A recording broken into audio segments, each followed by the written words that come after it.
നമസ്കാരം. Doha magazine ആരംഭിക്കുന്നു. ഖത്തറിൽ നിന്നുള്ള 3 വ്യത്യസ്ത വർത്തമാനങ്ങളാണ് ഈ ലക്കം ദോഹ മാഗസിനിൽ ഉൾപ്പെടുത്തിയിരിക്കുന്നത്. എല്ലാവർക്കും ദോഹ മാഗസിനിലേക്ക് സ്വാഗതം. ആരെയും വിസ്മയിപ്പിക്കുന്ന കലാസൃഷ്ടികളുമായി ദോഹയിലൊരു മലയാളി വീട്ടമ്മ ശ്രദ്ധിക്കപ്പെടുകയാണ്. കഴിഞ്ഞ 20 വർഷമായി വിവിധ തരത്തിലുള്ള കരകൗശല വസ്തുക്കൾ നിർമ്മിച്ചു വരുന്ന ഇവരുടെ ഏറ്റവും പുതിയ സൃഷ്ടി നിങ്ങളെ വിസ്മയിപ്പിക്കുമെന്ന് ഉറപ്പാണ്.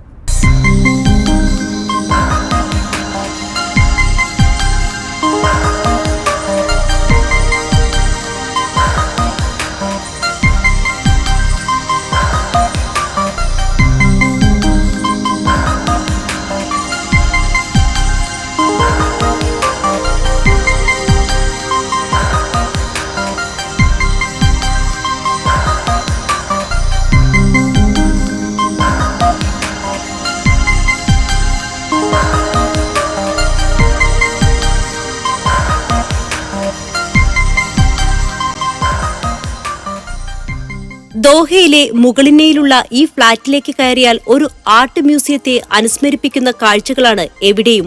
വിശാലമായ ഹാളും വീടിന്റെ കോറിഡോറുകളുമെല്ലാം വിവിധ ഇനത്തിലുള്ള കലാസൃഷ്ടികൾ കൊണ്ട് കമനീയമായി അലങ്കരിച്ചിരിക്കുന്നു. കടലാസു തുണ്ടുകൾ കൊണ്ട് നിർമ്മിച്ച വിവിധ പിക്സൽ ചിത്രങ്ങളും ഉത്തരാധുനികതയുടെ ചമൽക്കാരങ്ങളണിഞ്ഞ മുത്തുകൾ കൊണ്ടുള്ള മനോഹര ചിത്രങ്ങളും ഇക്കൂട്ടത്തിലുണ്ട്. ഭംഗിയായി അടുക്കി വെച്ചിരിക്കുന്ന ഈ കലാസൃഷ്ടികളുടെ പിന്നിൽ ഒരു മലയാളി വീട്ടമ്മയുടെ 2 പതിറ്റാണ്ടിന്റെ പരിശ്രമങ്ങളുണ്ടെന്ന് അറിയുമ്പോഴാണ് ഈ കരവിരുതിനു മുന്നിൽ നാം വിസ്മയിച്ചു പോകുന്നത്. 1/4 നൂറ്റാണ്ട് കാലമായി കുടുംബവുമൊത്ത് ദോഹയിൽ കഴിയുന്ന തൃശൂർ ജില്ലയിലെ കരുവന്നൂർ സ്വദേശിനിയായ നസീമ ഷുക്കൂർ എന്ന വീട്ടമ്മയാണ് ഈ മനോഹര ശില്പങ്ങൾ രൂപപ്പെടുത്തിയെടുത്തത്. ഹോബിയായിട്ടാണ് ചെയ്ത് തുടങ്ങിയത്. പിന്നെ അങ്ങനെ ചെയ്തപ്പോൾ പിന്നെ എല്ലാവരും അത് നല്ലതാണെന്ന് പറഞ്ഞു തുടങ്ങിയപ്പോൾ പിന്നെ അതിനൊരു ഇൻട്രസ്റ്റ് കൂടുതലായി. പിന്നെ വീട്ടിലായാലും നല്ല സപ്പോർട്ട് തരും.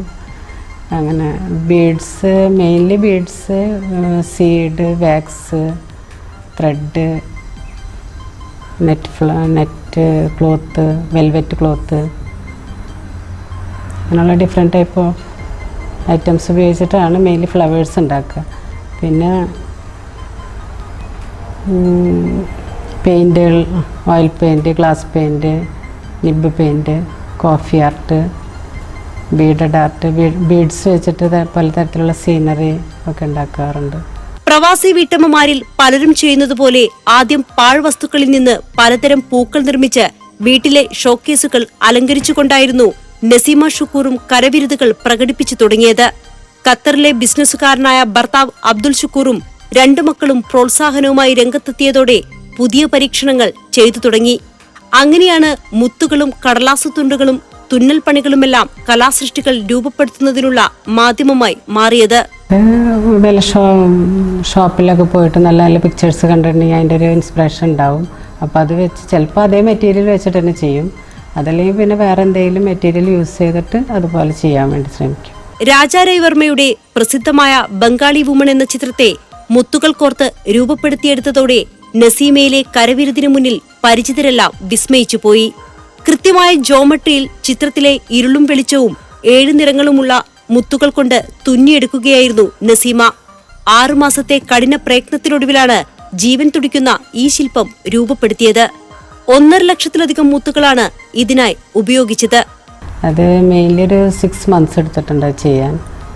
ഒരു 1.5 lakh ബീഡ്സ് അതിന് വേണ്ടിയിട്ട് യൂസ് ചെയ്തിട്ടുണ്ട്. 6-7 കളേഴ്സാണ് ബീഡ്സ് ഉണ്ടായിട്ടുള്ളത്. അത് ഉപയോഗിച്ചിട്ടൊരു ചെയ്തിട്ടുള്ളത്. പിന്നെ മക്കയുടെ പിക്ചറാണ് ഇപ്പോൾ മെയിൻലി ലാസ്റ്റ് ചെയ്തിട്ടുള്ളത്. അത് ഏകദേശം ഒരു 2 വർഷം എടുത്തിട്ടുണ്ട് ചെയ്യാനായിട്ട്. അതിനും ഒരു പേപ്പറാണ് ഫുള്ളതിൽ യൂസ് ചെയ്തിട്ടുള്ളത്. ഒരു 6 കളറ് പേപ്പർ പീസസ് ഉപയോഗിച്ചിട്ടാണ് ഏകദേശം ഒരു 2 വർഷം കൊണ്ടാണ് അത് ഫുള്ളാക്കി ചെയ്തിട്ടുള്ളത്. ചിത്രകലയോ ശില്പകലയോ ശാസ്ത്രീയമായി പഠിച്ചിട്ടില്ലാത്ത ഈ വീട്ടമ്മയുടെ കലാസൃഷ്ടികൾ ഓരോന്നും പുതിയതും പഴയതുമായ വ്യത്യസ്ത സങ്കേതങ്ങൾ ഉപയോഗിച്ച് നിർമ്മിക്കപ്പെട്ടതാണ്. ഒരിക്കൽ ചെയ്തതുപോലൊരു സൃഷ്ടി പിന്നീട് ഉണ്ടാവുന്നില്ല. ഓരോ ചിത്രവും ശില്പവും വേറിട്ട് തന്നെ നിൽക്കുന്നു. നസീമയുടെ 2 പതിറ്റാണ്ട് നീണ്ടു നിൽക്കുന്ന കരകൗശല ശില്പനിർമ്മാണത്തിൽ ഏറ്റവും വലുതും ആരെയും വിസ്മയിപ്പിക്കുന്നതുമായ സൃഷ്ടി മക്കയിലെ വിശുദ്ധ ഹറം പള്ളിയുടെ ഈ ചിത്രമാണ്. കഴിഞ്ഞ 2 വർഷക്കാലം നസീമ ഈ മനോഹര ശില്പത്തിന്റെ പണിപ്പുരയിലായിരുന്നു. 4 മീറ്റർ വീതിയിലും 3 മീറ്റർ ഉയരത്തിലുമായി വീടിന്റെ ചുമരിൽ നിറഞ്ഞു നിൽക്കുന്ന വിശുദ്ധ കാബയുടെ ഈ തനിപ്പകർപ്പ് വീട്ടിലെത്തുന്ന അതിഥികൾ മാത്രമേ ഇപ്പോൾ കണ്ടിട്ടുള്ളൂ. കറുത്ത പ്രതലമുള്ള ക്യാൻവാസിൽ 6 നിറങ്ങളിൽ കടലാസ് കഷ്ണങ്ങൾ ഒട്ടിച്ചുവെച്ചാണ് ഈ കലാസൃഷ്ടിയെ രൂപപ്പെടുത്തിയത്. ഓഫീസുകളിൽ പേപ്പർ പഞ്ചിംഗ് നടത്തുമ്പോൾ കിട്ടുന്ന കടലാസ് പൊട്ടുകളാണ് ഇതിനായി ഉപയോഗിച്ചത്. പാഴ്പാട് ചിത്രം ചെയ്യാൻ ഏകദേശം ഒരു 2 വർഷം എടുത്തിട്ടുണ്ട്.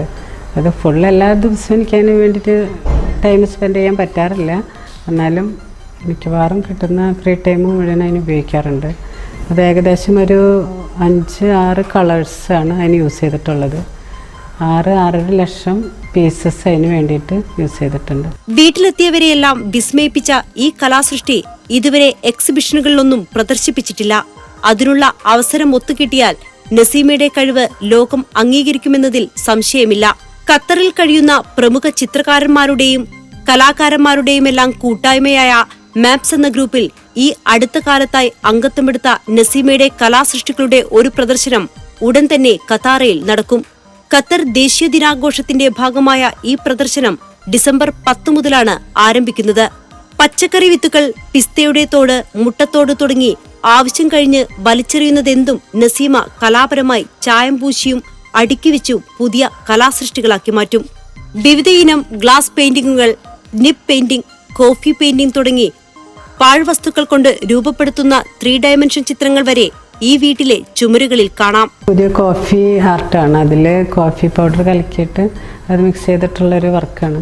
പക്ഷെ അതിൻ്റെ ശരിയായ രീതിയിലുള്ളത് എന്താണെന്ന് എനിക്ക് ക്ലിയർ ആയിട്ട് പഠിച്ചിട്ടല്ല. എൻ്റേതായ ഒരു രീതിയിൽ ഞാനത് ചെയ്തെന്ന് മാത്രം. ടൂത്ത് പിക്കും മറ്റും ഉപയോഗിച്ചിട്ട് കോഫി പൗഡർ മിക്സ് ചെയ്തിട്ടാണ് അത് ചെയ്തിട്ടുള്ളത്. ഇന്റർനെറ്റിൽ നിന്ന് മനസ്സിലാക്കിയെടുക്കുന്നതും ദോഹയിൽ നടക്കുന്ന വിവിധ എക്സിബിഷനുകളിലോ ഷോപ്പിംഗ് മാളുകളിലോ കണ്ട് പരിചയിച്ചതുമായ കലാസൃഷ്ടികളിൽ നിന്ന് പ്രചോദനം ഉൾക്കൊണ്ടും നസീമ കലാസൃഷ്ടികൾ ഒരുക്കാറുണ്ട്. എല്ലാ ചിത്രങ്ങളിലും തന്റേതു മാത്രമായ ഒരു ടച്ച് നൽകുന്നുവെന്നതും ഈ പ്രതിഭയെ വേറിട്ടു നിർത്തുന്നു. അധികമാരും അറിയാതെ തന്റെ കലാസപര്യയുമായി മുന്നോട്ടു പോകുന്ന ഈ പ്രതിഭയെ നമുക്ക് ഹൃദയം തുറന്ന് അഭിനന്ദിക്കാം.